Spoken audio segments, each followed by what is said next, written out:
France کے ایک پرامن گاؤں کے علاقے میں سبز پہاڑیوں اور کھیتوں سے گھرا ایک سادہ سا کسان، جس کا نام تھا مشیل ٹوپنیٹ، اپنی زمین میں دن بھر کام کرتا اور شام کو قریبی ندی کے کنارے بیٹھ کے سکون کی زندگی گزارتا۔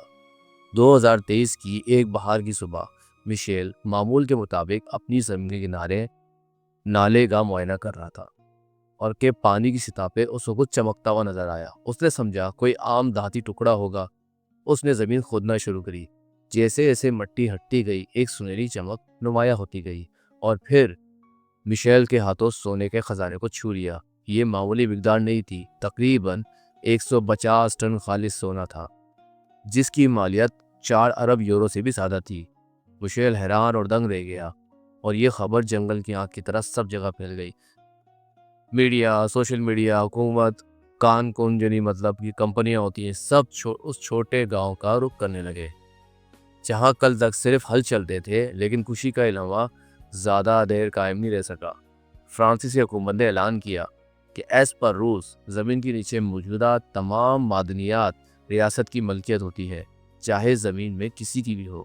مشیل کے لیے لمحہ بڑا مایوسی تھا، کیونکہ وہ جس خزانے کا مالک بن چکا تھا اب قانونی نظر میں سیوے دریافت کرنے والا تھا اور اس کے خلاف قانونی کارروائی شروع ہو گئی تھی۔ ماحولیاتی ادارے بھی میدان میں آ گئے۔ کہا گیا کہ سونے سے اگر سونا نکالا گیا تو اس سے کان کنی سے مطلب جو نکالنے کی وجہ سے فطرت کو نقصان پہنچے گا۔ عوامی رائے بھی تقسیم ہو گئی۔ کسی نے کہا یہ انصاف نہیں ہے کہ اگر آپ اپنے گھر سے سونا نکالیں اور کوئی آ کر یہی کہہ دے یہ تو آپ کا نہیں ہے، تو پھر ملکیت کا مطلب کیا رہ جاتا ہے۔ مشیل آج بھی اپنی زمین پہ کھڑا ہے، مگر وہ سونا جسے اس نے پایا اسے چھونے کا حق بھی نہیں، نہ وہ نکال سکتا ہے اور نہ وہ بیچ سکتا ہے۔ وہ تھکے ہوئے لہجے میں کہتا ہے، کاش میں یہ خزانہ نہیں نکالتا تو کم از کم سکون سے سو تو سکتا تھا۔ یہ کسان کی کہانی نہیں ہے، یہ ایک سوال ہے، کیا ریاستی قوانین ہمیشہ انسان کے حق پہ غالب آئیں گے؟ کیا ترقی یافتہ یورپی انگلینڈ جیسی قومیں اپنے کمزور کو کچلنے پیچھے نہیں رہتی؟ فرانس کے قوانین نے مشیل کو ارب پتی بننے سے روک دیا۔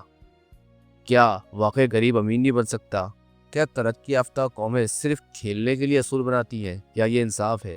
اگر آپ کو لگتا ہے مشیل کے ساتھ ناانصافی ہوئی ہے تو کمنٹ کریں، اپنی رائے کا اظہار کریں، ویڈیو کو لائک کریں، شیئر کریں اور مزید اسی سچی کہانیوں کے لیے سبسکرائب کریں۔ شکریہ۔